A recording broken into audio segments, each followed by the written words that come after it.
Ved Pranam Mantra.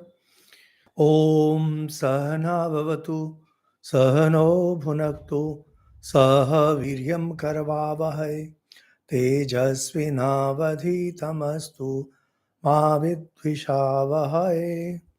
Om Shanti Shanti Shanti. Hari Om. Today we will cover Hiranyagarbha Sukta. It comes in Rig Veda 10th book, that is 10th Mandal, and hymn number is 121, Sukta. Before we get on to this topic, just a small word that what is this idea behind Hiranyagarbha? Because nowadays this term is rarely used, only those familiar with Vedanta or those studying Vedanta, they know about this term Hiranyagarbha, and the term has been mostly replaced by the word Brahma. We will be seeing how it happened, why it happened, and what exactly Hiranyagarbha means. We all are familiar with three states of our existence. First one is the waking, second one, the dream state, and the third one, deep sleep. The characteristics of these three, those of you who have listened to our Manduki Karika talks, either in English or in Bengali, would know that in the waking state, we are familiar with the external world and all the objects that the external world has to offer. Now, impressions left by these objects and the universe itself,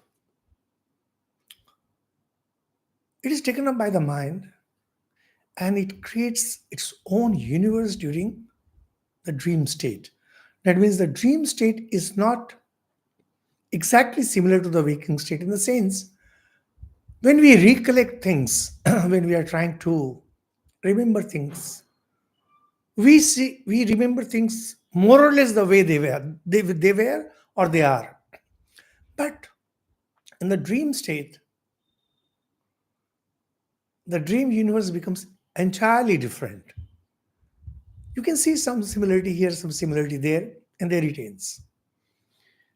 And the deep sleep state, which is known as Susupti in Sanskrit and in Indian languages, everything vanishes and merges into one solidified, you can say, state of ignorance.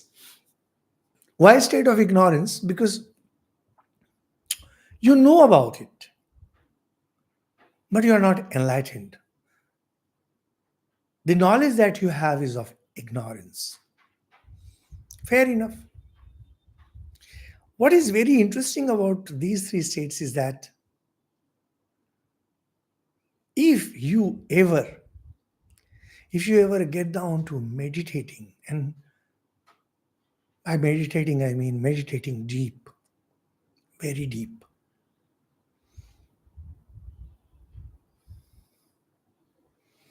you start crossing layers after layers of existence. And at some stage, you realize that the individual and the universal are made on the same pattern. The atomic and the cosmic, they are built on the same pattern. Yat pindande, tat brahmande. Micro and macro, they're built on the same plan. That means waking has a similarity outside in the spiritual world. The dream state has a resemblance, similarity, and same with deep sleep. These three at the cosmic level, at the universal level, are known as Vishwa Tejas Pragya. Another name for Vishwa is Vaishwanar, Virat. And the word for Tejas is Hiranyagarbha. And for Pragya, so another word is Ishvara, God. So, the mass of ignorance, that means The knowledge of yourself is covered by a very thick layer of ignorance there in Sushupti. And at the cosmic level, same thing happens. When the pure consciousness, which is the infinite, the real God, there is some kind of veil, there's a screen that makes the infinite appear like finite. Well, I'm not sure if finite is the right word, but the infinite can now be comprehended by the mind in the form of qualities, in the form of forms, etc., etc. So, and then you realize that the way our own existence is related to susupti and dream. That means when you go to deep sleep, from there you emerge and you come to dream state. And the dream state, that is the gateway to the waking. The reverse is also true, but here, for our discussion, important thing is to know that when you are in deep sleep, how slowly you become conscious of the external. Same thing happens at the cosmic level. There is God. First, we have the infinite, and for some strange reason, because there is no explanation to it, because there was no mind, and no mind can ever reach there. This infinite consciousness is also known as formless God.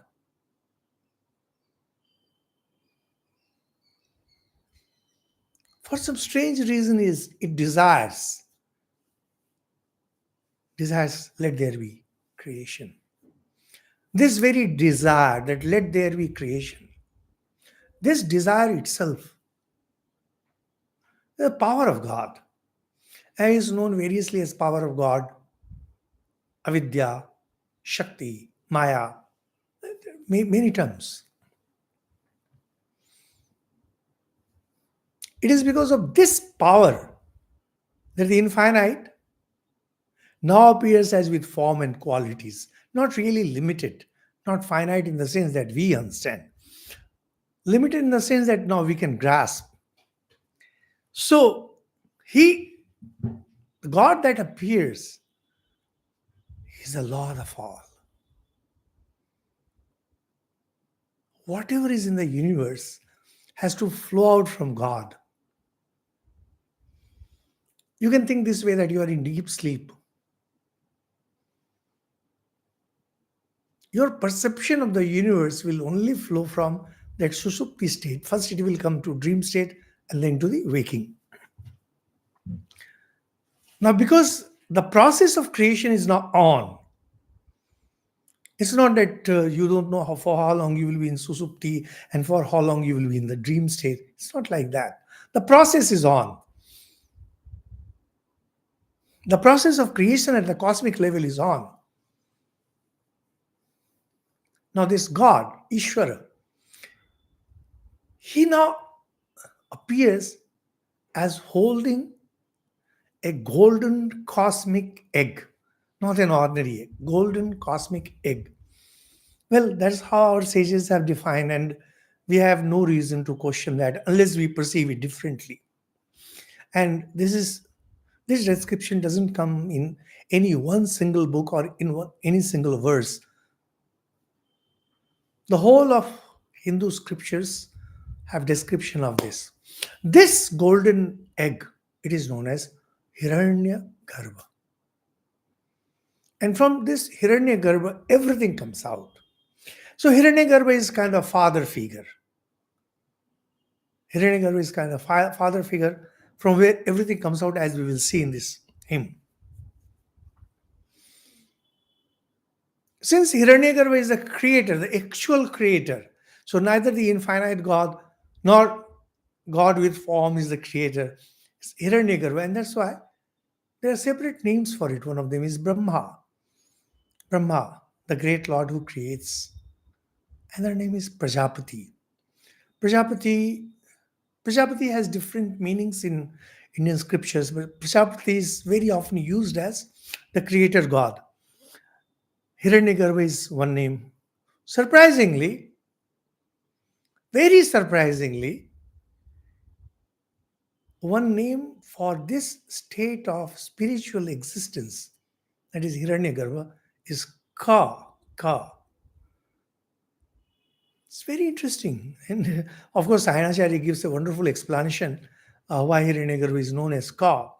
But it's very interesting because in Mandukya Upanishad, we come across this famous comparison between waking state of Virat and the first letter of alphabet, our Sanskrit alphabets, A, from Om, A. So maybe some say thought that Ka is more of a vowel. And in Sanskrit, first you have swara and then comes Vyanjan, consonants. So Ka being the first, and after that all the letters follow. So that might be the reason. Now, according to Sayanacharya, Kaha, Ka, it means the unknown. According to Sanskrit grammar, Ka means the unknown. It also means one who desires, and that is the beauty of Sanskrit language. It has many meanings. Ka also means happiness. Ka, the right word is ka, bliss, etc. Now, all these words actually mean Prajapati, the creator god.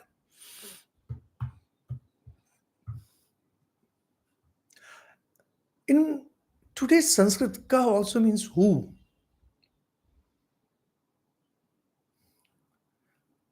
So this sukta, where we come across this expression, kasmai devaya havisha vidhema, it has been translated as to whom should we offer? To whom should we make this offering?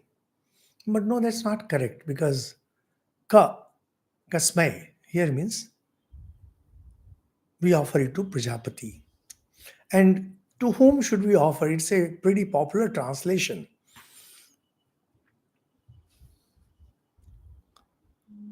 This hymn, surprisingly, Devata is Ka, Prajapati, and Rishi, the sage who gave us, he's known as Hiranyagarbha Prajapati, son of Hiranyagarbha Prajapati. And in our Puranic descriptions, we literally come across Prajapati, who were the children of Brahma. So, very difficult to say why it happened. Why very often the name of the sage is same as the name of the god. Maybe they took that name. First mantra beautifully describes Hiranyagarbha. But before that, a simple question may arise in your mind that if we are talking about God the infinite, and if you say that God the infinite cannot be worshipped, God the formless cannot be worshipped, then okay, fine, God with form.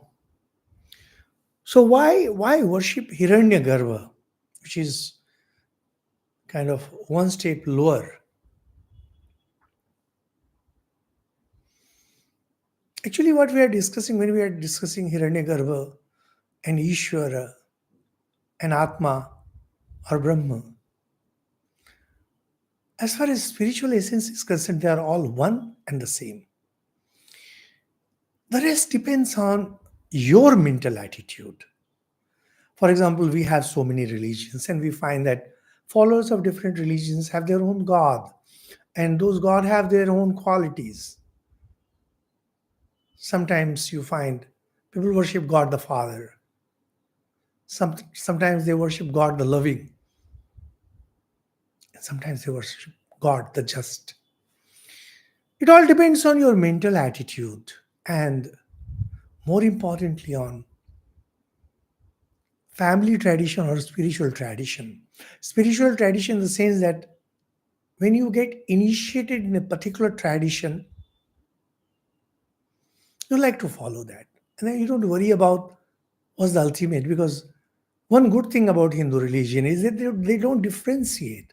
They will not say that, okay, Brahma is something different and Vishnu is something different and Shiva is something different and God with form is something different. God with form is something different. No, we don't. We say that these are all same, just that they appear as different depending on what kind of action is being performed. So the same gentleman appears as maybe husband to his wife, father to his kids, a passenger in the bus, and as an officer or office worker in his office. Just like that, nothing more than that. However, when you offer these prayers, you don't have to stick to the spiritual personality to whom it has been addressed. You can think of your own East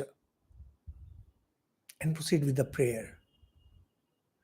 This reminds me of a very interesting incident that happened with me in Ramakrishna Mission, to which I belong. We have different states of, say, spiritual, this organizational state. Organizational state in the sense, first you say that you want to be a monk. You are given white dress, and then after 3 years, you have to come to Belur Mutt.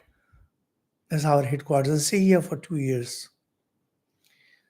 And then you are initiated into a particular state known as Brahmacharya. You are given a new name, and head of the organization, the president, he gives you Gāyatrī mantra, a sacred thread to put on, and the rituals to follow. And 4 years after that, you get this gerua cloth, ochre cloth. Then you are initiated into sannyas. So different states of initiation. So related to our organizational state as also with the spiritual state. Spiritual, I don't mean spiritual evolution, but it's more of a technical thing. Now, when I was initiated into Brahmacharya, so we had, it's custom to meet our Brahmacharya Guru and also Sannyas Guru after the ceremony is over. And you can ask questions. So one of my brother monks, he had asked that when we are doing Gayatri mantra, Om Bhur Swah Tat Savitur Varenyam, etc., and you'll find Gayatri mantra is explained in one of our earlier talks. Can I think of my East? Because usually we think that Gayatri mantra is addressed to sun god or Gayatri Devi. Different people see it differently.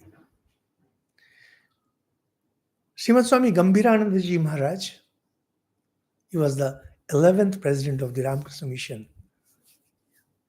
So he beautifully answered that. Well, if the meaning of the mantra brings to your mind your East, you can definitely think of your East when you are repeating this mantra. Well, I was pretty young in those days. In the sense, I was 27. Now, you will say that 27 is pretty advanced age. No, in monastic life, it's very young. You're a toddler.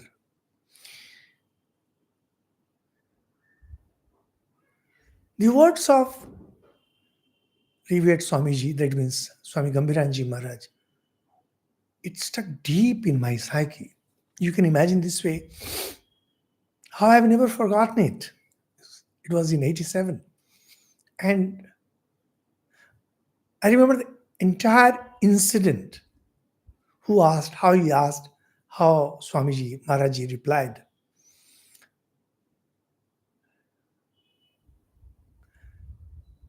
Today, after nearly 40 years, it's not yet 40 years, 37 years, when I've got some intellectual understanding of the scriptures, I realized how important it was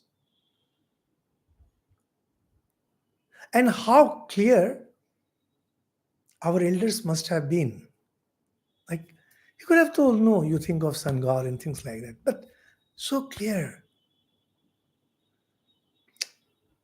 Whatever mantra, whatever hymn that you are reciting, if you feel that your Ishta, whosoever your Ishta may be, it may be Sri Ram, it may be Sri Krishna, Shiva, Sri Ramakrishna, you can think of your Ishta that way. Results will be same. It's a very important point, and I think and I hope you will appreciate the idea, and I'm sure it will help you hugely in your spiritual journey. Whenever you see something beautiful, think of your Ishta being the power behind that creation. Whenever you come across some beautiful poetry, think of your Ishta, your chosen deity, being behind those words or depicting that idea. Wherever you find manifestation of power and glory and wisdom and knowledge, think of your Ishta being there.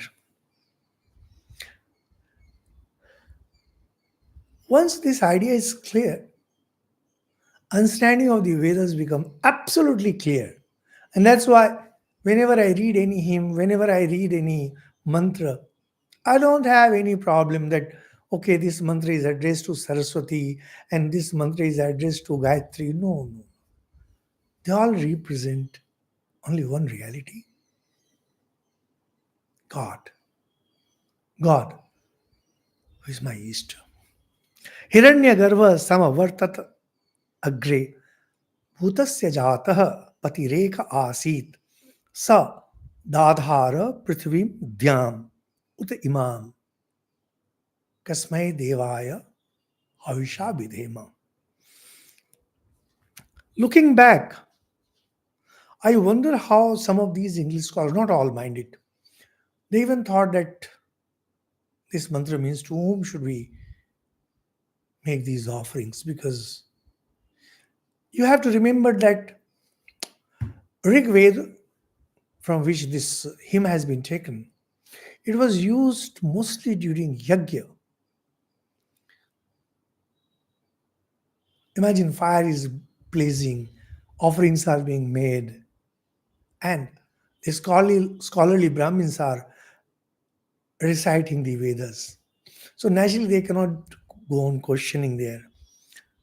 It says, Hiranyagarbha Samavartat Agre Bhutasya Jata Patireka Asit. In the beginning was Hiranyagarbha. We just explained the process of creation. You can see in the beginning was God. Here it is being said, Hiranyagarbha. Nothing wrong with it. And when born, mind it, it says when Hiranyagarbha was born, which means Hiranyagarbha comes from God. Why the introduction of Hiranyagarbha? That is Brahma. Because God himself does not get involved in creation. Because if he gets involved in creation, then the karma, that means the results of that action, will affect him. But God is beyond that. And that's why. When born, he became the sole Lord of beings. He's the sole Lord of beings. So again, this problem comes. Is God the sole Lord of beings or Hiranyagarbha? Depends on your perception. Either are correct. And what he did was, he upheld this earth and heaven. So let us offer oblations to the divine Ka, Prajapati, Hiranyagarbha. Ka is being described here as the creator God, that is Brahma, known as Prajapati. So he's the firstborn. Brahma is considered to be the firstborn, and he's the sole Lord of created beings. Nowadays, of course, we don't have temples of Brahma in India, but if you read the ancient history, you will know that Brahma used to be a pretty popular god in earlier times, and there were a pretty large number of temples in the areas which now belong to Afghanistan, Pakistan, etc. Hindus, they were not careful enough. Hindus, ever tolerant, they had to have their heads cut off, or they had their heads cut off by the intolerant. That's one big problem. Whenever there is a conflict between tolerance and intolerance, intolerance always wins. And a time comes when there is no more tolerance left. So in Afghanistan area, there used to be, and in India, this is a very strange thing that although we worship all kinds of God and all God, but in certain areas you will find that particular form of God is more popular. For example, in Uttar Pradesh, Sri Ram and Sri Krishna, they're more popular. And the moment you go to Uttarakhand, that means the Himalayan region, Shiva and Shakti, they become more popular. So it's not that Sri Ram or Sri Krishna, they are being neglected. It's just sometimes these gods get importance based on the topology, sorry, according to the geographical locations. So this God, he created everything, the earth, the sky. The earth remained firm because of him. And the earth and sky were separated. The idea is that space was created, and in space, different objects, different planets and different stars found their place. And these things are all held in their respective positions in their respective orbits by the power of God. We will see more of it. Ya atmada balada yasya vishwa upasate prashisam yasya deva yasya chaya amritam yasya mrityu kasmai devaya havisha vidhema. This mantra number 2 is a very beautiful mantra. Those of you who have a liking for memorizing mantra can memorize this. Ya atmada balada yasya vishwa upasate prashisam yasya deva yasya chayamritam yasya mrityu kasmai devaya havisha vidhema. He who is the giver of soul, atmada. When we use the word atmada, it might mean giver of consciousness or giver of soul. In different religions also we come across this. When there was creation, it was all inert. And God gave life to some. By giving life, these scriptures mean giving the soul. So Atmada, one who gives the soul. Now if you give the soul, that itself is not sufficient. There has to be strength to act. Balada. So it's God who gives you consciousness. God gives you power. So, two things are extremely important for our life to continue. One is consciousness, second is power, that is energy. So, it's energy and consciousness. Now, if you go into depth, you will say that consciousness itself manifests as energy, but these are more of mystic discussions, and let's not get into it.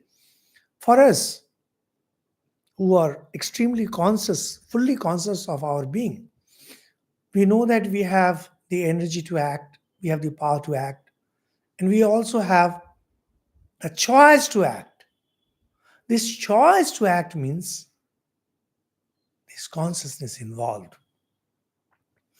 whose commands all beings, even the gods, obey. By now, you must have become familiar with this fact that in the four Vedas, we have hundreds of gods, and they are extremely powerful. We had some hymns dedicated to them.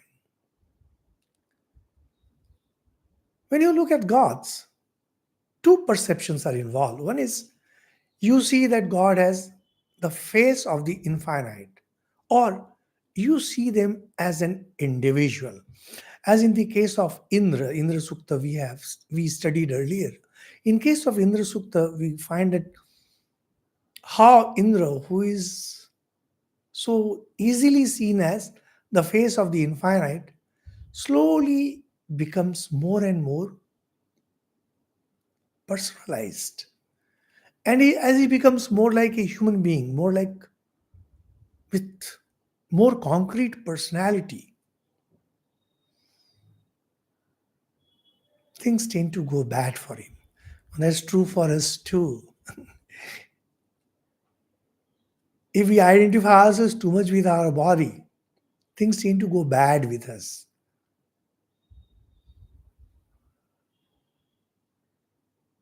The more we think of ourselves as being conscious, pure consciousness, I mean, as being infinite, the more divine we become. People keep complaining of pain, people keep complaining of sadness, depression, and lots of things. It's all because you are identifying yourself with the body or with the mind. Identify yourself with the pure consciousness, with the infinite. You'll find that your worldly tendencies are going down. To emphasize this point, the Vedas repeatedly come up with this that Hiranyagarbha holds power over the gods too. The here gods means small g, whose shadow is immortality, whose shadow is death. This is a beautiful, beautiful expression. It can be interpreted variously. It can mean that it's God. It's God who makes us spiritual or makes us worldly. It might mean that Hiranyagarbha also is essentially infinite. Although Hiranyagarbha is in this physical universe that we know, but essentially it's consciousness, pure consciousness at the cosmic level. So the idea of immortality and the idea of death, these are relative terms. These terms belong to the universe. These terms belong to the realm of the mind. Anything that belongs to the realm of the mind or matter, Hiranyagarbha is God of that. For us, death is so important. It hurts. Immortality, that means something beyond death. To appear so soothing. I'll tell you a very interesting incident, very interesting encounter that I had just a few days ago. One of my very good friends, he passed away, and he loved me so much. For the last 40 years or so, he was with me in my good times, in my bad times. So I went to pay respect, and he has a granddaughter, and she's barely 7 years old. Barely. And that kid was seeing me for the first time, but because my friend, he used to listen to my talks, she had seen my videos, seen my face many times, and she recognized and she said, "Oh, Daddu used to listen to your talks, and I remember your face." And then she was with me for nearly the whole time that I was there.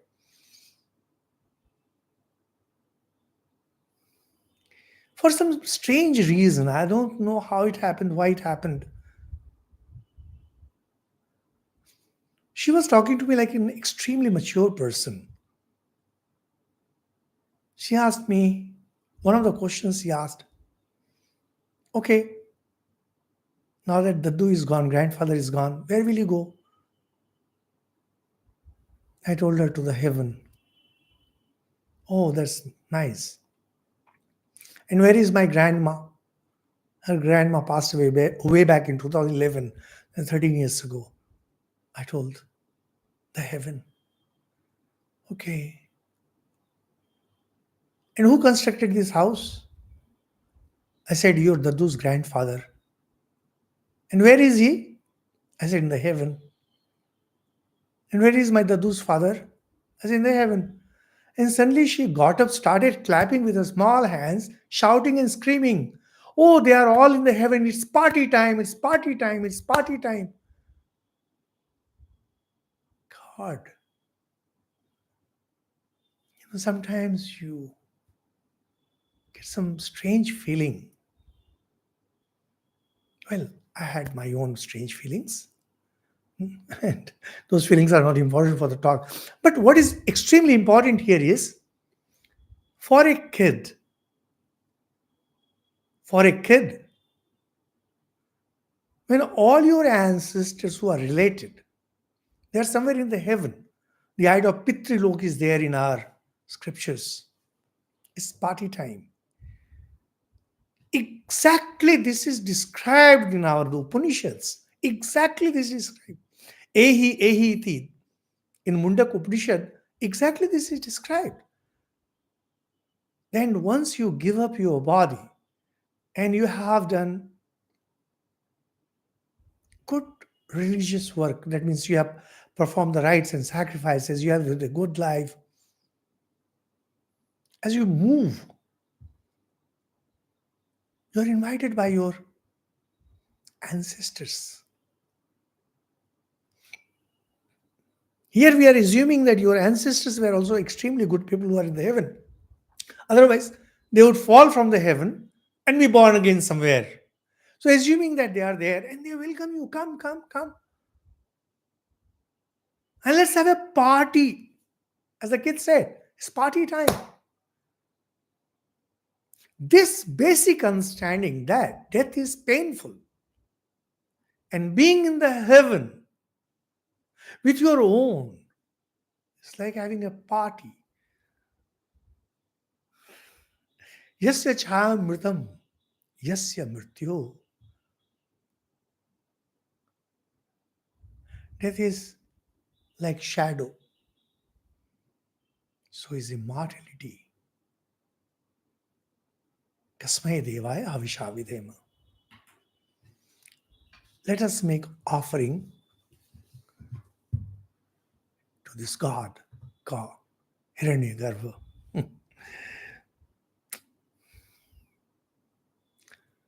Atmadabhalta can also mean that it gives you strength, it purifies your mind. That is God. So these can be interpreted variously. So ultimately, it is what it means that your inner being is ruled by God. The gods who rule our external nature, they're also ruled by God. And death and immortality, that is a relative immortality and absolute immortality, these are also ruled by God. Believe me, it's a beautiful prayer. Beautiful prayer. Yatmada balada. If you can memorize it, it will give you so much of solace, so much of strength. Your purity, your strength, these come from God. Death around you, immortality around you, come from God. Yah pranato nimisato mahitvaika idraja jagato babhuva.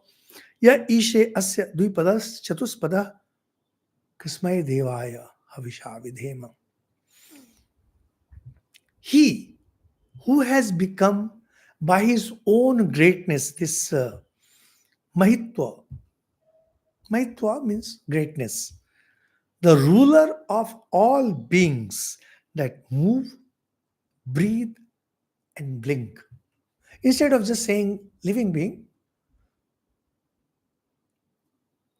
the Vedas very often use these kind of expressions, that which moves, that which blinks, that which breathes, etc. And he who rules over this universe of bipeds and quadrupeds, let us offer oblation to the divine Ka. Those of you who have listened to our talks on Isha Upanishad, Ishavasyam idam sarvam, yat kincha jagatyam jagat. There, Isha is God. And the meaning of it is one who lords over everything. Hiranyagarbha lords over everything. Everything. Be it inert, be it living, be it bipeds, be it quadrupeds, be it hexapods, whatever it is, it makes no difference. So in every case, he is the Lord. Now here, this prayer, this he who rules over this universe, etc., etc.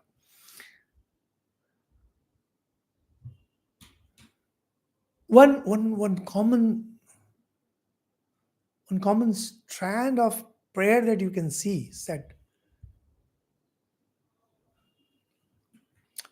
the priests or the Brahmins, the learned, the scholar, and the householders who are having these yagyas performed, they are all most interested in their basic needs. Now, when we go to later scriptures, particularly Gita, or say Gospel of Sri Ramakrishna, we find more focus on spiritual realization of our divine nature.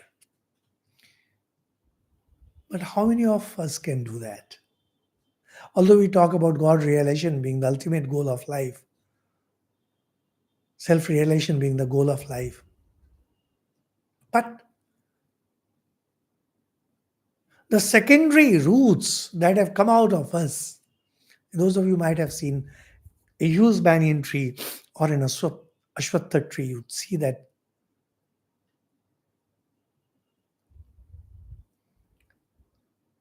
these trees sprout from a seed,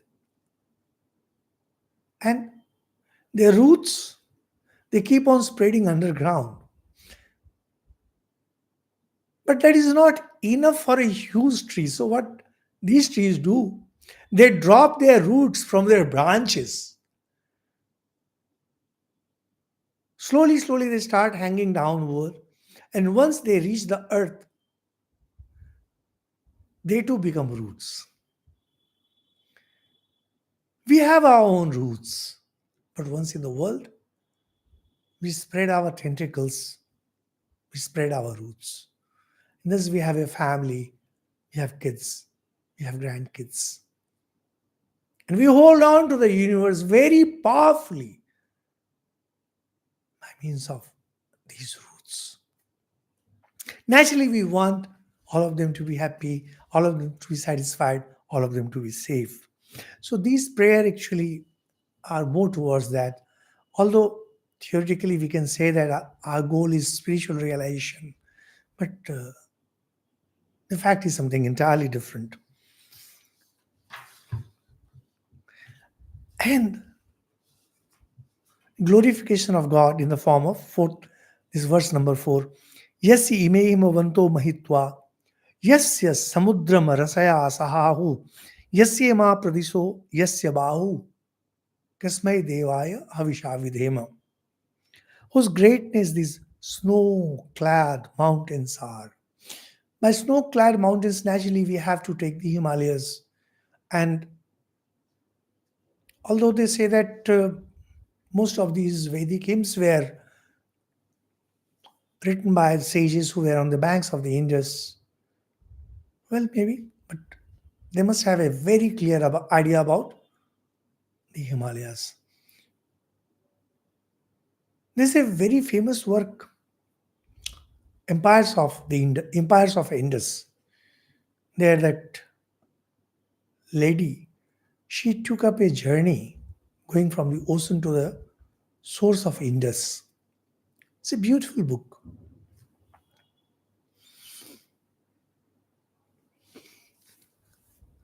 And I was so fascinated, by the book that I was wanted to visit Leh Ladakh so that I can see Indus, because most of Indus now is in Pakistan. That's beyond me. And Indus actually fascinates me. I don't know why, but whenever I get an opportunity, I try to push Indus in my work. Kratu also has Indus, the book Kratu, which most of you must have read.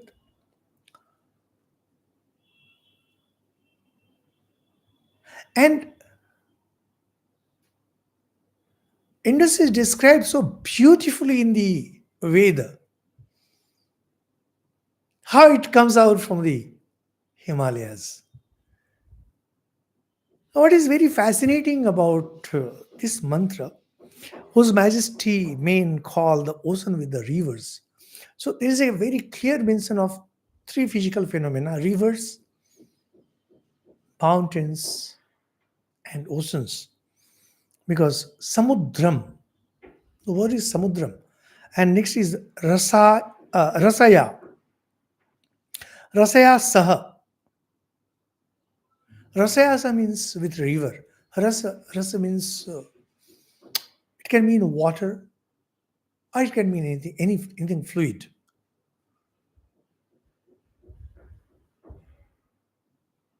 I often wonder that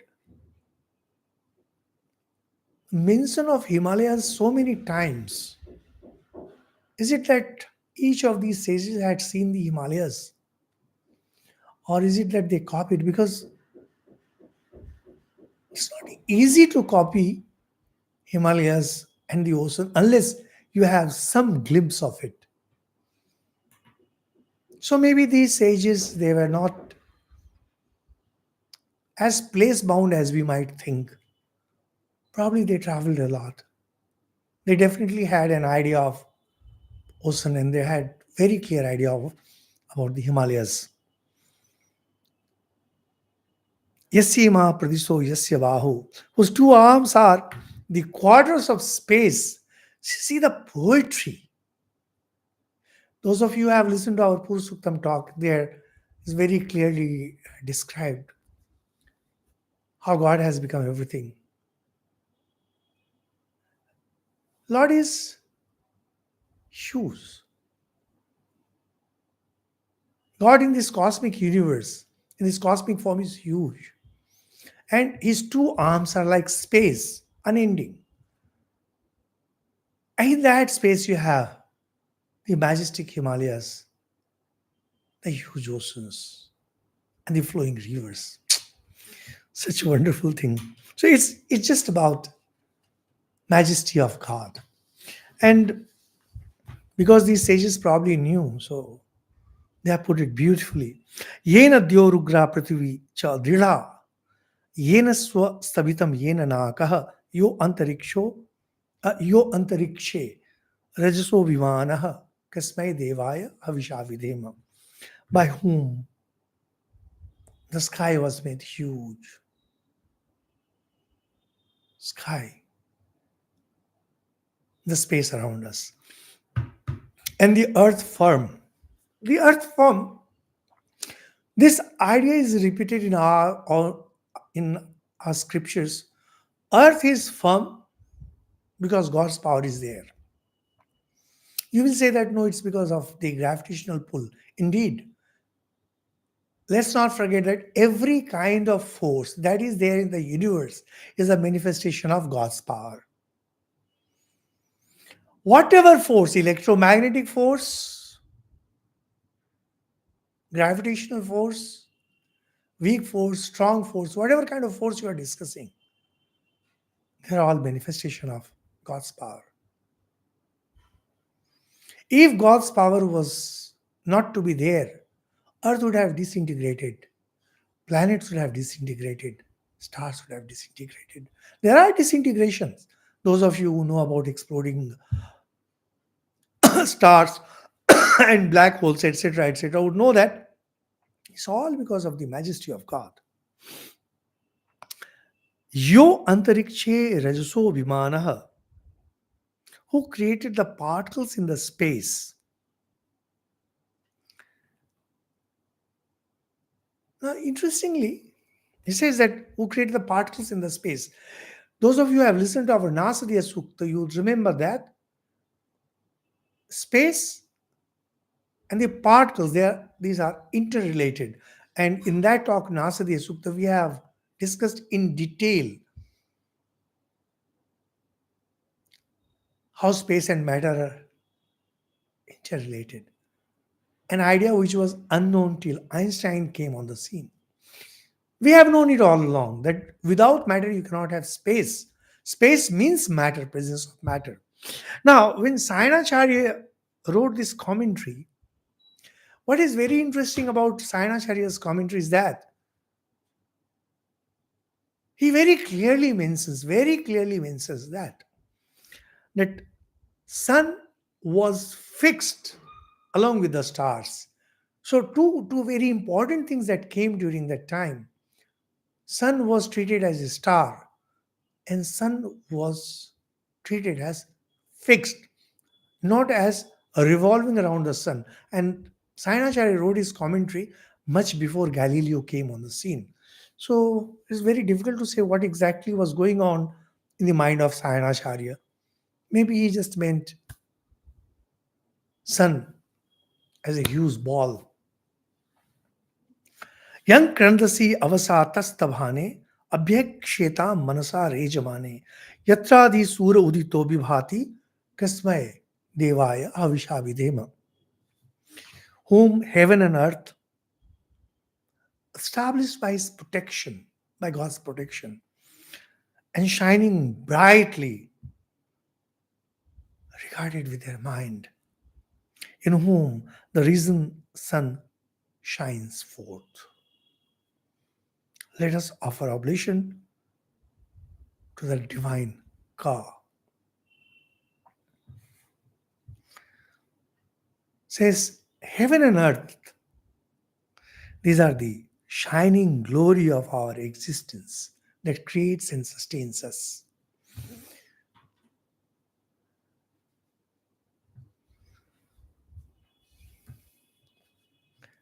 That's our common understanding. And the sages who have gone deep into the meditation, they also realize that ultimately it's God. Ultimately it's God who creates them and through them sustains us. Krandasi is a very interesting word. Krandasi generally means to cry, to shed tears. But Krandasi in the Ved often means is earth and sky.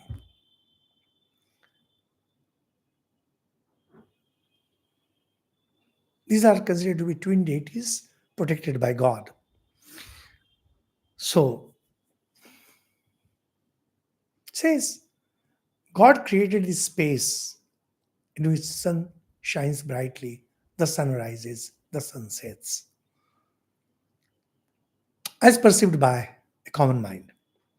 Apoha yad brihati vishwam ayan garbham dadhana janayanti ragnim tato devanam samavartata asu ekaha kasmai devaya havishavidema. The offering is being made in the name of God. When the vast waters spread over the universe, waters, whenever the term waters come, it always means the creative power of God. Because Apa, Apa is often used in the Ved to mean the source of creation. Why they use, we don't know, and that's why we find in the mythological, that is, spiritual stories in the Puranas, that when God wanted to create the universe, there was this huge ocean of cosmic waters. It's not ordinary water. That means sum total of the particles is treated as ocean.